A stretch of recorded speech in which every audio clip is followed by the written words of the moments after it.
ఎట్లా ఈ అన్ని భూములని ఇక మాకేం భూములు పోతే ఏం ఎట్లా బతకాలి, ఏం దీన్ని బతకాలి మేము. కోటీశ్వరాలు ఎత్తాడు, పైసలు ఇస్తాడు, మస్తు ఇస్తాడు ఆయన, కోటేశ్వరుడు. మొత్తం మందిరం ఇంకా కూర్చున్నాడు.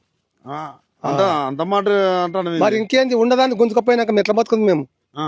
మేము బతికేది భూమి మీద. మార్పు అన్నారు, ఓటేసి వేసినందుకే తీట మాకు, వేసినందుకు తీట మాకు ఇప్పుడు. అంతేనా? అంతే. రేవంత్ రెడ్డి రావాలి, మార్పు అన్నారు. అన్ని ఇస్తా అన్నాడు, అన్ని ఇస్తానే ఏపించుకున్నాడు, గుద్ద తెంగుతాడు మాది. ఇంకేంది, ఓటేసిన నూకిన జలమటగా. ఇప్పుడు ఈ కథ ఇప్పుడు ఈ కథ చేస్తున్నాడు.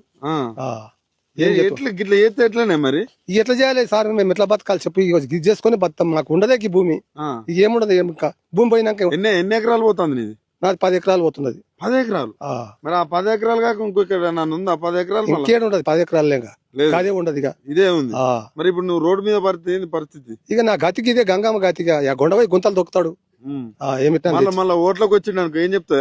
ఓట్లకు వచ్చినప్పుడు మంచిగా చెప్తాం. ఇక మళ్ళా గెలవడు. ఇక మళ్ళీ ఇంకా 5 ఏళ్ళు ఉంటాడు. 5 ఏళ్ళు పోతాడు, నడమనే పోతాడు, ఉండనే ఉంటాడు. ఏముండదు, మొత్తం ప్రజలు నన్ను ఇష్టపడతారు, ఇష్టపడతారు, పోనీకనే ఇష్టపడతారు కానీ రానిక మటకం లేదు. మళ్ళా నెంబర్ కూడా గెలవాడు, అన్న చేస్తే నెంబర్ కూడా గెలవాడు. అంతా చేస్తా అంటాడు, అది చేసేది ఇది. ఇంకేంది, అంతే. మందిని ముంచనీకే చేస్తున్నాడు, ఇంకేం రాదు.